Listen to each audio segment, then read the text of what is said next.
तो वह निवासी नहीं माना जाएगा, यानी उसकी बेसिक कंडीशन फुलफिल नहीं होगी। यदि कोई व्यक्ति रोजगार के लिए बाहर जाता है तो 182 दिन या इससे अधिक भारत में रहना होगा। ठीक है, इसको अपन एग्जाम्पल से समझेंगे।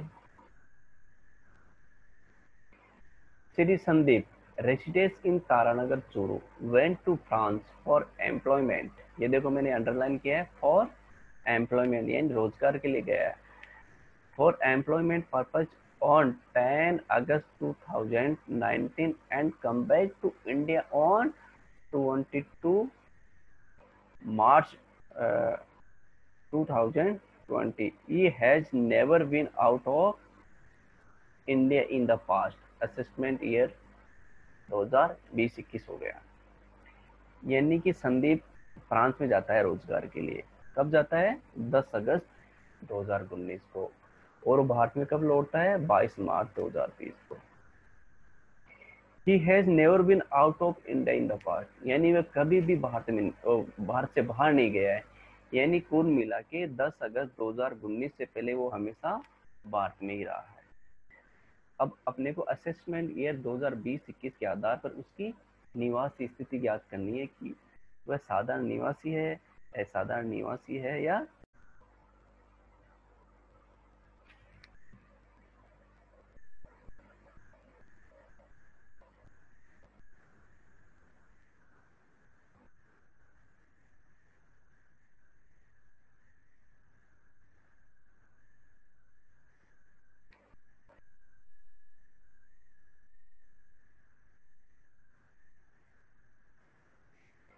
यानी वो भारत से बाहर गया 10 अगस्त 2019 को, इससे पहले वो भारत में रहा।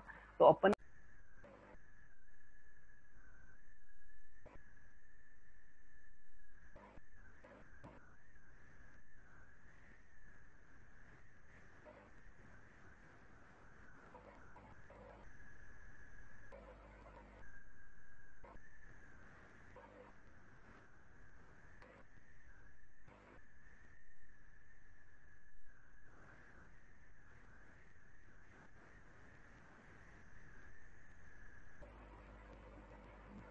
यानी 1 अप्रैल 2019 से 30 अप्रैल 2019 30 दिन हो गए।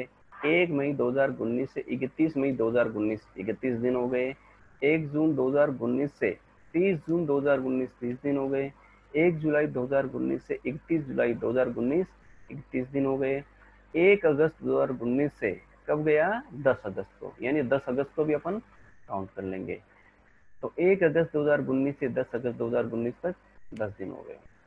अब वो वापस कब लौटा इंडिया में? 22 मार्च 2020 को, यानी 22 मार्च 2020 से 31 मार्च 2020 तक इंडिया में रहा। यानी प्रीवियस ईयर में लास्ट के 10 दिन भी इंडिया में रहा। यानी 22 मार्च 2020 टू 31 मार्च 2020 तक 10 दिन इंडिया में रहा। इस प्रकार कुल इंडिया में कितने दिन रहा? 182 दिन रहा। लेकिन वो गया है रोजगार के लिए। यदि वो रोजगार के लिए नहीं जाता तो अलग कंडीशन होती, और यदि वो रोजगार के लिए गया है तो अलग कंडीशन होगी। तो वह 182 दिन गया है। और यदि कोई व्यक्ति रोजगार के लिए बाहर से बाहर जाता है तो उसका निवासी होने के लिए उसका 182 दिन या इससे अधिक भारत में रहना जरूरी है। वो रोजगार के लिए गया है और 142 दिन भारत में निवास कर रहा है, तो इसका मतलब वो पहली कंडीशन फुलफिल नहीं कर रहा है, बेसिक कंडीशन। तो इसका मतलब वो नॉन रेसिडेंट यानी भारत में अनिवासी माना जाएगा। सेकंड एग्जांपल लेते हैं। Will your answer be different if he had gone on leisure trip. यानी वो कोई आराम करने के लिए बाहर से बाहर जाता है, यानी विश्राम करने के लिए वो बाहर से बाहर जाता है या कोई घूमने जाता है, उस कंडीशन में क्या होगा? या रोजगार के लिए न जाके वो आराम या विश्राम या कोई घूमने के पर्पज से बाहर जाता तो क्या कंडीशन होगी? तो उस केस में क्या होगा कि 60 दिन भारत में रहना जरूरी है, प्लस गत वर्ष को छोड़कर उसके तुरंत पूर्व के 4 वर्षों में 365 दिन या इससे अधिक भारत में रहना जरूरी है। तो वह गत वर्ष में रह रहा है 142 दिन, और उससे पहले तो वो भारत में था, वो गया ही नहीं। इसका मतलब ये माना जाएगा रेसिडेंट यानी भारत में निवासी। अब बात करते हैं residential status of HUF, Hindu अविभाजित परिवार की निवासी स्थिति। इसकी दो बेसिक कंडीशन है। क्या है पहली basic condition? Control and management of affairs situated Holi in India, यानी उसके कार्य, हिंदू अविभाजित परिवार के कार्यों का प्रबंध एवं नियंत्रण पूर्ण रूप से भारत में स्थित हो। यदि उसके प्रबंध, कार्यों का प्रबंध एवं नियंत्रण पूर्ण रूप से भारत में है, ठीक है। सेकंड कंडीशन हो गई control and management of affairs situated partly in India, यानी आंश उसके कार्यों का प्रबंध व नियंत्रण आंशिक रूप में भारत में स्थित है। दोनों एडिशनल कंडीशन क्या होगी? वही बात होगी, सेम जो इंडिविजुअल की एडिशनल कंडीशन है वो एचएफ की एडिशनल कंडीशन होगी। 182 days और मोर इन 2 years during 10 preceding previous year, यानी हिंदू अविभाजित परिवार का कर्ता, यानी उसका मुखिया, यदि एचयूएफ का कर्ता 182 दिन या इससे अधिक प्रीवियस ईयर छोड़कर उसे तुरंत पूर्व के 10 वर्षों में भारत में रहता हो, और एचयूएफ का कर्ता प्रीवियस ईयर को छोड़कर उसे तुरंत पूर्व के 7 वर्षों में 730 दिन या इससे अधिक भारत में रहा हो। इसमें 3 कंडीशन हो गई रेसिडेंशियल स्टेटस की, ordinary resident, not ordinary resident और नॉन रेसिडेंट, साधारण निवासी, असाधारण निवासी और अनिवासी। साधारण निवासी होने के लिए जरूरी है कि उसका एक बेसिक कंडीशन फुलफिल होना जरूरी है, यानी उसका कार्यों का प्रबंध व नियंत्रण पूर्ण रूप से भारत में हो या आंशिक रूप से भारत में हो, ठीक है। प्लस साथ में दोनों एडिशनल कंडीशन होना जरूरी है, यानी एचयूएफ का कर्ता 182 दिन या इससे अधिक प्रीवियस ईयर को छोड़कर उसे तुरंत पूर्व के 10 वर्षों में भारत में रहा हो, और प्रीवियस ईयर को छोड़कर उससे तुरंत पूर्व के 7 वर्षों में 730 दिन या इससे अधिक भारत में रहा हो। तो साधारण निवासी होने के लिए एक बार दोबारा बताते हैं, साधारण निवासी होने के लिए जरूरी है एक बेसिक कंडीशन प्लस दोनों एडिशनल कंडीशन, और असाधारण निवासी होने के लिए एक बेसिक कंडीशन होना जरूरी है, एडिशनल कंडीशन का होना जरूरी नहीं है। चाहे पूरी करे या नहीं करे उससे कोई फर्क नहीं पड़ता, एक बेसिक कंडीशन होना जरूरी है, तो वो कहलाएगा असाधारण निवासी। नॉन रेसिडेंट अनिवासी, यदि दोनों में बेसिक कंडीशन, एक भी बेसिक कंडीशन पूरी नहीं करता है तो वो कहलाएगा अनिवासी। साधारण निवासी के लिए एक बेसिक कंडीशन और दोनों एडिशनल कंडीशन होना जरूरी है। असाधारण निवासी के लिए एक बेसिक कंडीशन होना जरूरी है, यदि दोनों कंडीशन में से एक भी एडिशनल कंडीशन पूरी नहीं करता या दोनों में से एक भी पूरी नहीं करता और एक बेसिक कंडीशन पूरी करता तो वो कहलाएगा असाधारण निवासी। और अनिवासी के लिए यदि एक भी बेसिक कंडीशन पूरी नहीं करता तो वह कहलाएगा अनिवासी, चाहे बाद में दोनों एडिशनल कंडीशन पूरी कर ली जाए। अब बात करते हैं residential status of firm and association of person. इसमें बाकी जो एचओ पर इंडिविजुअल के अलावा बाकी की रेसिडेंस स्टूडेंट दो कैटेगरी में डिवाइड किया गया है। कौन कौन सी? Resident in India and non resident in India.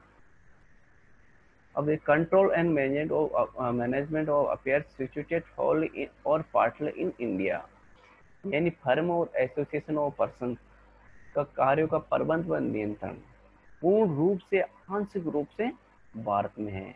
यदि वो आंशिक रूप से भी प्रबंध पार है तो वो अनिवासी कहलाएगा। अब बात करते हैं रेसिडेंशियल स्टेटस ऑफ कंपनी।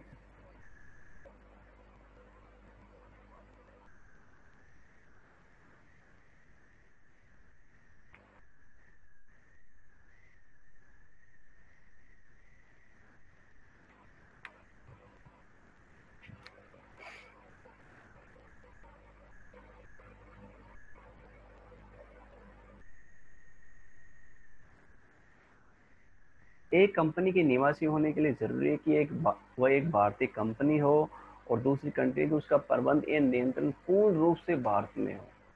यह एक बात देखने को मिलेगी आपको firm and association of person में, यदि वो आंशिक भी नियंत्रण भारत में है तो वो निवासी कहलाएगी।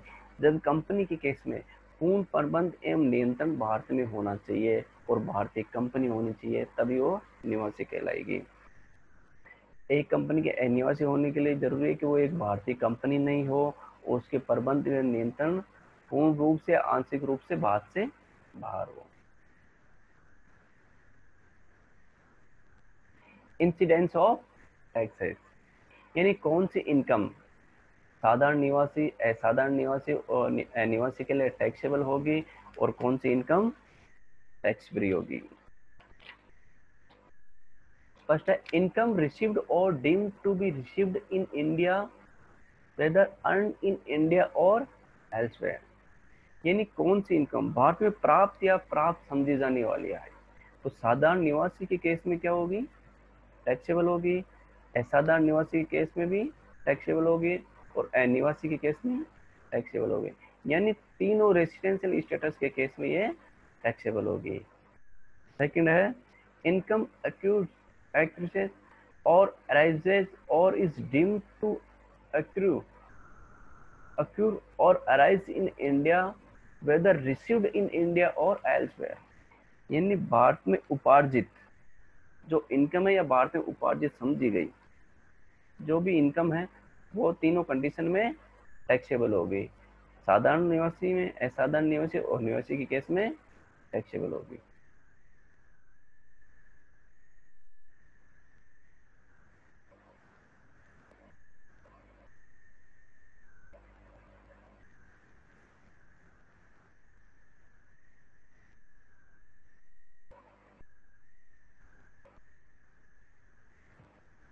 तीसरी है income which accrues or arises outside India and received outside India from a business control from India, Bharat से बाहर प्राप्त हो उपार्जित जिसका नियंत्रण और स्थापना भारत में हो, तो वह साधारण निवासी और असाधारण निवासी के केस में टैक्सेबल होगी और अनिवासी के केस में टैक्स फ्री होगी। बाद में इनकम विच accrues और arises outside India from any other source, यानी किसी भी सोर्सेज से इनकम भारत से बाहर उपार्जित की गई है तो क्या होगा, निवासी की केस में टैक्सेबल होगी और अनिवासी और असाधारण निवासी केस में टैक्स फ्री होगी। Income which accrues or arises outside India and received outside India during the years preceding the previous year and remitted to India during the previous year,